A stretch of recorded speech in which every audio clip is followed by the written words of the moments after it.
we feel empowered as entrepreneurs. We're like, this is the job, you know. It's like I don't work for the man. I'm out there making my own money. All right, what's up, everybody? Welcome to another special edition of the Ride or Die podcast. I'm super excited to bring you one of my favorite guests. This is the man, the myth, the legend, Mr. Kingsley Charles. I like to call him King. I think that is like one of the coolest first names you could possibly have. He is the founder of Wealthy CEO, which is a firm that has been helping us and a lot of our friends with, what would you call it? Consulting? What do you would call it? Wealth preservation and consulting. Wealth preservation, right?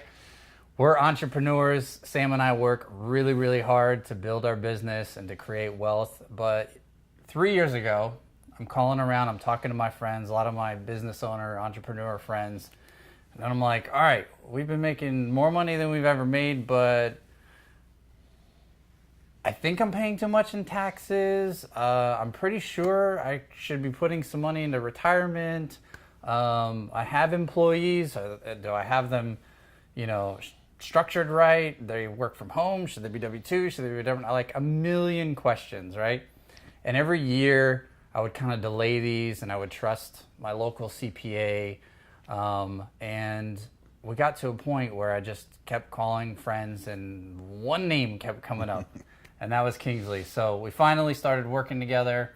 And one of the things that I appreciated about him was when we got on the phone, he was like a walking encyclopedia. Like every question that I had, he had very detailed answers for and helped me get a lot of clarity. And he understood my business. So I've been trying to get him on the show for a while now. And I'm excited because for those of you that are out there who are working really hard in your business, you probably have a lot of the same questions that we had when we were looking for somebody. You probably have a lot of the same frustrations that we had when we would talk to our, brick and mortar CPA down the street on Main Street, who we would talk about our kind of, I don't know, what would you call it? New age business? I don't know. Like we work from home, right? We work remotely, we travel, we use this thing called the internet, and like funny enough, a lot of CPAs are used to working with, the local insurance company or the beauty parlor or, and that's not we're not that kind of traditional business. But Kingsley got it. If you got some of the same questions that I've had, I'm going to interview Kingsley, give you guys kind of a peek behind the scenes of what Wealthy CEO is all about and the types of services that they provide. But first, I wanted to ask you, how did you even get into this business? Because I know you got a real estate background, so you understand us on the investing side. You've done all kinds of stuff. How did Wealthy CEO become? It's a culmination of probably about 20 plus years of work product. Is that my education was business by nature. I've always had that entrepreneurial spirit, but I've worked hand in hand with attorneys and CPAs, CVAs. CVAs, what's that? Evaluator. Oh, okay. Yeah, company valuations. I've always had a shoe-in for the professional side. And at one point, I thought I wanted to be an attorney. At one point, I probably could be a CPA today, just based upon my knowledge base, is that I found myself swimming with professionals to make sure that all the businesses that I was associated with or that I worked for over the course of my professional career were handled correctly. And so I was in the middle of a lot of high-level conversations on both tax, asset protection, and just general business management. I mean, I've run businesses that did $25, $30 million a year. I've worked for Fortune 500 companies, and I've been self-employed dealing with the same issues that you've got. I've been self-employed for over 20 years. Okay. So with that so you get it. I get it as right. I'm an operator. I'm standing next to you as an entrepreneur that has multiple businesses. We just don't have the Wealthy CEO. We run multiple firms that do different things for our client base as a whole, and then I've run businesses at all levels, and so actually understanding the ins and outs and also what the pain points are, because that's what drives business owners. Is that, you know, like if you have a problem, you need to solve it. You know, so that's what the average entrepreneurial issue is. Hey, I've got this problem. I don't know where to go to fix it. And so that's where the Wealthy CEO came from. Okay. It was a solution. Gotcha. And why is a consultant? Would you consider your firm more of a consultant model? Absolutely, and I'll tell you why. And is that we can talk about the nuances of tax and accounting, you know, asset protection and wealth planning. We touch all of that in our environment because that's what an entrepreneur needs. It's like this wheel of financial information that nobody really prepares you for when you're getting into business, and all of a sudden you're in it and you're hitting it and you're like, oh, what about this? What about that? What about this? Is that the amount of information that exists in that financial wheel? You know, if I were to throw it on a graph for you, there would be like 15 different things that are concerning to entrepreneurs. And so we're vetted in all of those. And if we're not vetted, we've got a partnered professional that is vetted. You know, so we're not a law firm. We know what the attorney is going to tell you. Right. I can navigate you through the explanation of what's going to happen when you and I go to do an estate plan, because I know ahead what the solution is. But we actually don't do the legal work. So understanding that there's just like this constant wheel of information that you need to have your hands on is a little mind-blowing, you know, for most business owners. Yeah, I thought you just had a CPA for basically to keep your books, right? Make sure your books are all clean for the IRS, and then file your tax return at the end of the year. And then the profit that you have left over, you just call up a financial planner, right? And the financial planner tells you where to put it, how to put it, so that you can, you know, plan for your future. And what I found was I already expressed my concerns with typical accountant agencies. They weren't really taking like a holistic view of our business finances and personal finance. But then on the financial planner side of things, I always felt like I was just talking to a salesperson. They weren't all the basic layout was, how much extra do you have every month, or how much do you have extra at the end of the year? Okay, give me that and I'll diversify it. Give me that and I'll sell you this product. I'll put you in that mutual fund, right? So how you guys are different is you are taking more holistic view. Your business model isn't set up to sell product, right? It's really meant to help guide us in the right. Our business model is to educate and then to coach along the way. Is that we don't manage money. We do sell insurance because insurance is a necessary evil. You know, so that's something that we handle internally. But it's never a pressure conversation in our organization. Right. It's about protecting the legacy that our clients have. Is that there's exposure there. Gotcha. You know, so like in your example, you and Sam both generate revenue for the company, but it would be a wildly different picture if you weren't there or she weren't there. Is that the object of generating income becomes much different. So that's why we sell insurance. We don't manage money. We educate the different products. If somebody does need money to be managed like a traditional, so we farm it out. We've got, you know, a CFP that is a money manager that will send it out. But that CFP is not in the sales business either. Is that we guide and direct on non-pressured environments. We get paid to educate, and that's usually the best way to explain it. Okay. But we educate entrepreneurs and business owners. Is that our clients aren't W-2; they're all in it, just like you and I. Cool, got it. So we covered how you got into the business. Who would you say is like your perfect customer? Who do you serve? Well, I know you kind of have both extremes, right? We're on more of the younger business side of things, and you have, you know, a large. I'll tell you a secret. Our client model has evolved over, you know, the last 10 years. I would say that the average age of our client is probably in the late 30s, and that's because I have a lot of Brandon and Sam's in our mix, and that is continually happening because people aren't taking the normal W-2 job route.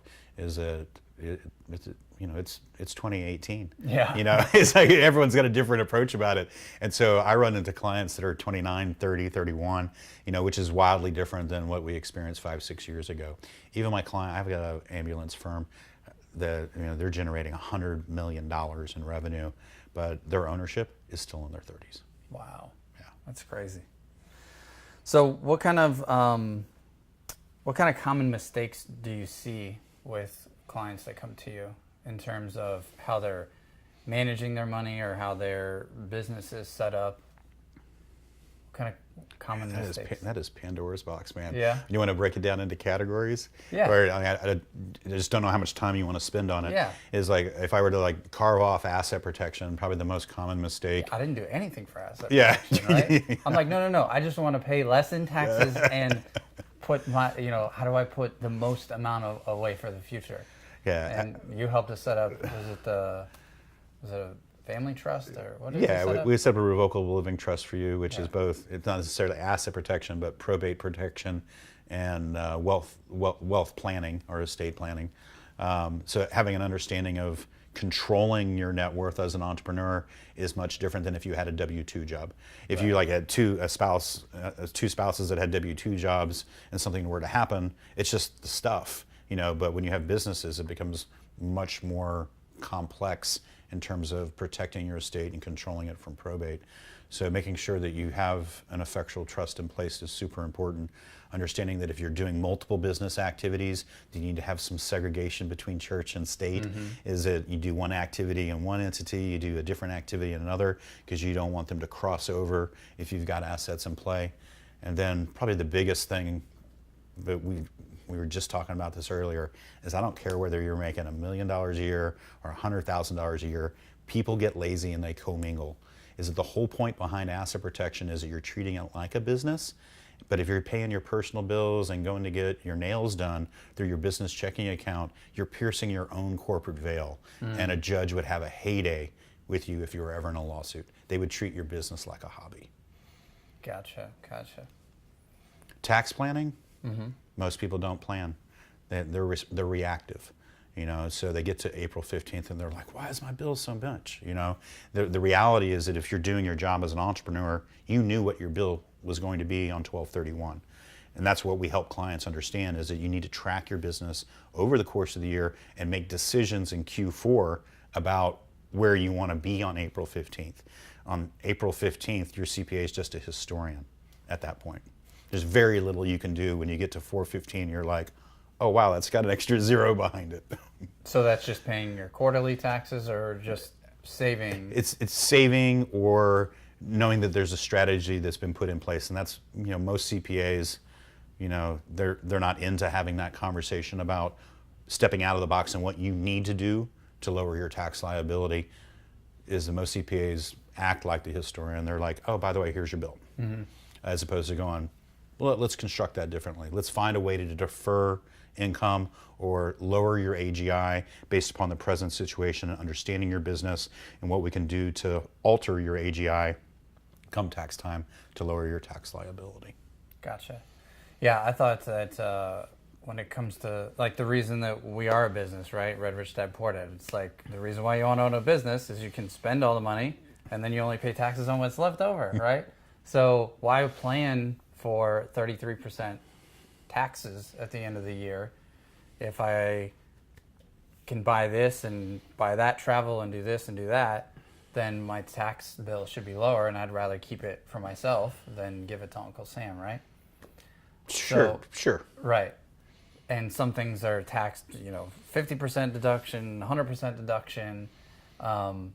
What's a way to simplify that? Because there's no way I'm keeping a library of what the deductions are and this, that, and the other. What's a good way to simplify?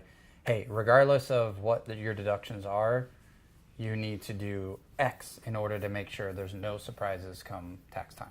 Yeah, you want to treat all your expenses as fully deductible. Don't get caught in the minutia of what's 50% deductible. You're going to pick up Section 179 if you're buying equipment like a video camera or recording equipment. And so some of that stuff is fully deductible versus if it was a normal asset purchase, it would only be 1/5 deductible. trying to understand all of that as a layperson Yeah. isn't worth the time and the energy. Okay. You want to look at your P&L and look at your profit each and every month, and that's what you focus on. Then you multiply it by your tax rate. So when you and I talk about what your tax rate is, it's based upon the productivity that you had last year, what we see this year to date, and it's different for everybody.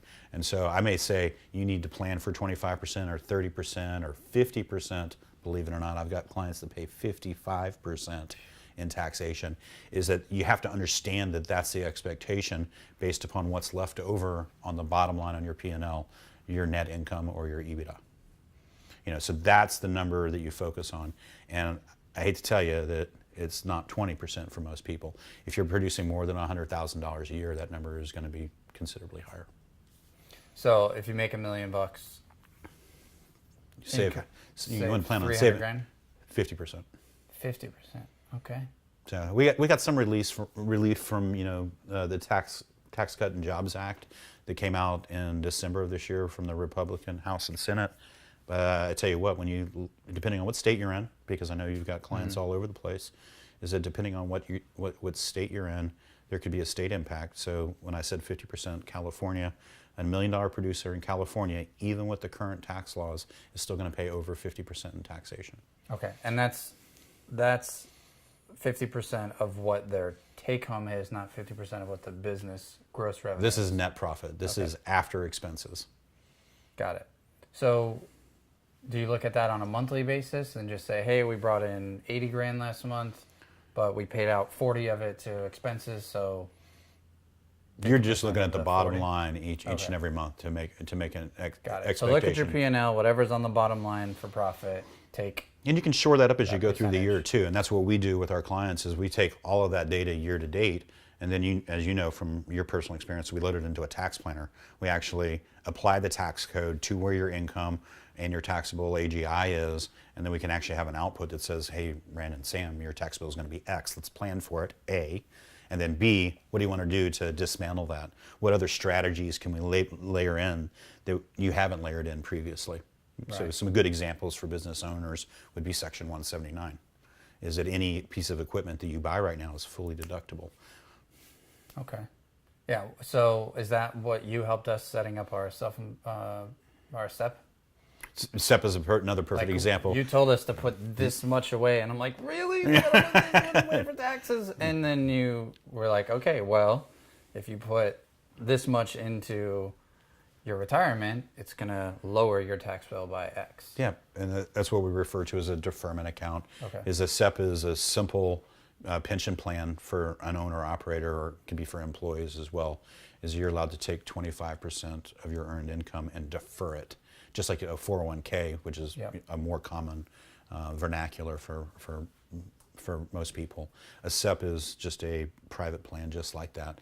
And that SEP is, you're deferring 25% of your income depending on how you're structured, and we're going to pay taxes on that down the road. Okay. Which a lot of people are like, oh, then, the takeaway for most people is like, well, if I'm taxed on it eventually anyway, why do it?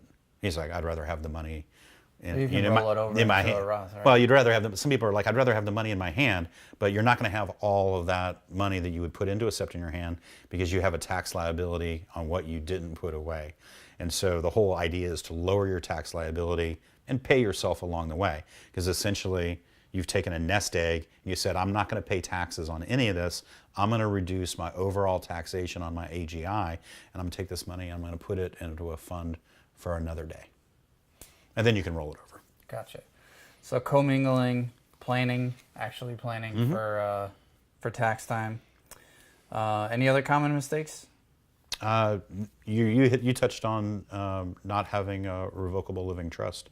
Yeah. Is that depending on what state you're in, but I would not say it's most states, is that if you've got a net worth or a business and you're not making sure that you have control over your estate in the event that something happened to you and or your spouse, and you've got children, it can get very messy.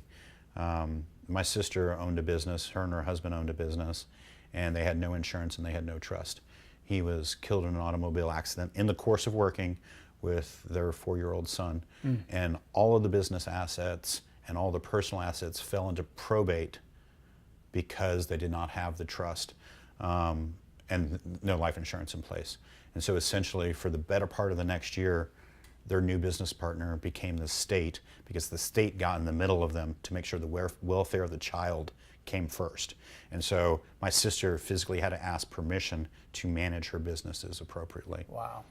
And so that's the last thing you want as a parent, is that if something happens to your spouse, not having that control can be emotionally exhausting, on top of the fact that you just lost a loved one. So protect your family. Get a revocable living trust. A lot of people think that they're too young. I certainly did. When my brother-in-law died, he was 39. Wow. Yeah, and it was a pretty simple process. You're like, hey, you really need this. I'm like, oh, okay. I don't really want another expense and fill out some paperwork about something that might not happen for 50 other years. But we had, one meeting in the office. So we had some decisions Sam and I had to make on like who would take care of the kids and how, money would be allocated to take care of things. But it was pretty simple. And I sleep better at night now. Well, so thank you. We have a saying in our office that risk never sleeps. It's everywhere. Great. I had something else I wanted to ask. Oh, yes. When we first, I think it was probably our first conversation. I was very pissed. hung up. I was pissed with the old accountant, that's for sure. But I was very hung up on this freedom number. Like, okay, I'm grinding. All we're focused on is revenue, and living way below our means. But I know we need to plan for the future. How far ahead, like how much longer do we need to do this before I work because I want to, not because I have to, right? Yeah. And so we had this like freedom number conversation, which basically boils down to how do you set those goals? Like how do you set this? How do you set the goal of like, all right, I need to either save X chunk of money or set up assets to produce X amount of So you got to say cash the D word. It's discipline. We were talking about this earlier. Is that if you want to retire earlier and have to work less, is that you need to be as frugal as you can be. But the reality is that that doesn't work in real life. Right. Is that when you're single? So I'll use my current brother-in-law, my wife's brother, as a perfect example. He makes 6 digits. He's got a W-2 job. The guy is the frugalest guy I've ever met. And I hope he's not watching this. He saves every dime. He literally probably has millions of dollars in his checking account right now and his investments accounts. He could retire right now and live off the earnings. And he's in his 30s.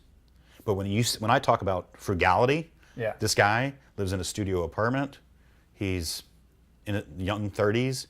Is like he'll spend $20 on a gift when the rest of us are spending $100. Yeah. It's like he takes the extreme, and so clips coupons. Yeah, like all the way. So that'll get you there faster. But like, does it like part of the conversation when you saw your freedom number, you're just like, do I really want to live like this? Right. So understanding your freedom number is the other part of that conversation. Is that we feel empowered as entrepreneurs. We're like, this is the job, It's like I don't work for the man. I'm out there making my own money. But the problem is we don't really think about how much money we have to make in order to retire and what that looks like in order to get there. And so run into the calculator conversation where you need to set aside X dollars to be X dollars in reserves at age 40 in order for that money to be able to support you forever. Comparing that scenario to the high income wage producer that's a W-2 that's frugal with running a business, where we're not so frugal when we run a business. We're like, we want to reinvest in that business. Right. And so having that optic is eye-opening for most of our clients. It's just like, ooh, is that what I really want? Or if it's going to take that long, I need to find another source of revenue. Mm-hmm. Like, I enjoy what I'm doing, but maybe I need to do that 2-fold or 3-fold. Right. So how do you help people get more clarity on? It's back to our core principle, and that's about educating. And okay. We don't make decisions for clients in any capacity. Mm-hmm. Our goal is to educate, show them, and challenge them to step out of the box that they live in now. And so I can use you as an example, is that you went through the process and you're like, something's got to change. Yeah. You know, so once you actually understand what it looks like to try and, you know, retire young, is it changes your priorities as an entrepreneur. Yeah. So. Yeah, because in our agency business, it was not something that was very scalable. So while it makes great income, it's very active income. And, you know, you reminded me about getting back into real estate, which was one of the big things that we used to leverage, right? We added more funds into my retirement account, added great returns into Sam's retirement account, which if we didn't make those changes and start, you know, I just thought do more of what we're already doing, right? Right. Which was not congruent with lifestyle, was still not going to put us, you know, at that freedom number in the time that we want. So we had to have that kind of lens put on to help make that decision, which I'm glad Absolutely. we did it then and not, you know, when most people probably look at that when they're in their 50s or, you know, they have less time to make those changes. Cool. I know I had one more thing I wanted to. Oh, so a lot of our conversations are more around the numbers and structure of the business. Where do you, because as entrepreneurs, right? Sam and I especially, we're like our business and our personal, like they are one and the same. Right. Like we don't have just business conversation. Like one affects the other so much that we're constantly talking about both, right?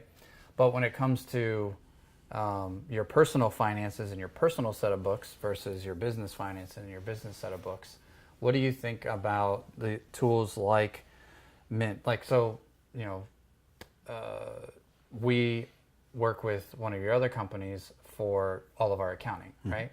That handles all of our business accounting, but doesn't handle any of our personal accounting, right? So we're doing more of that on our own. But do you have clients that have you manage the personal, basically a set of we do home business books? Yeah, we do home business books, and we have clients that just do it intuitively, and we help support that. But having a dynamic or a software system in place for you to be able to model your personal spending is super important. Depending on how complex you are and how many different pieces you have in your personal lifestyle, it often gets confusing. But simple tools, QuickBooks, Xero, Mint is a free solution. Mint's awesome. That is actually what I was going to ask. Yeah, understanding where your dollars go is the educational process. You would have to go through that process in order to figure out what your freedom number is and how long it's going to take you to get to your freedom number, because that's what we refer to as burn rate. And so as a household, you've got your burn rate, or an individual if you're not married, you've got burn rate, and it's also referred to as lifestyle. And so you need to know those numbers inside and out. You need to know that when you coexist in your family unit, that it costs you X dollars per month. And you've chosen that it's going to cost you X dollars per month. And if you need to tweak that, you know where to go look inside of one of these solutions to make that number better. So that's the first thing, is understanding your burn rate. And so you can actually have an appreciation for that and make an informed decision. Hey, I love my lifestyle, I'm okay with that. Or holy, wow, I need to alter that, because there are certain things or dynamics in there where you didn't know you spent that much on meals, eating out. Right? When you add up the number on a recurring basis, you're like, whoa, I got to change that dynamic. So that would be the first thing that I would recommend for individuals and families, is understanding what your personal burn rate is.